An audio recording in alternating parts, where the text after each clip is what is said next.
কি ফিলিস্তিন নামটা শুনে এড়িয়ে যাচ্ছেন? যান, এড়িয়ে যান। কেননা ফিলিস্তিন তো আর আমাদের বাংলাদেশ না। কোনো সমস্যা নেই, এড়িয়ে যান।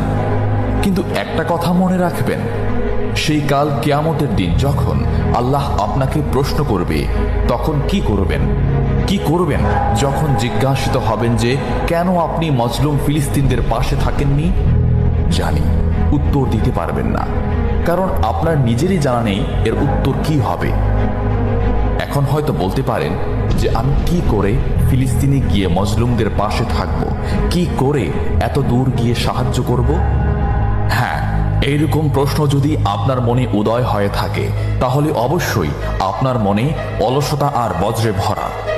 এই আধুনিক যুগে অস্ত্রের চেয়ে পাওয়ার হচ্ছে মিডিয়া, তাই মিডিয়ায় বেশি বেশি করে তা প্রচার করুন। হ্যাশট্যাগের মাধ্যমে প্রতিবাদ করুন। এই ক্ষুদ্র প্রতিবাদ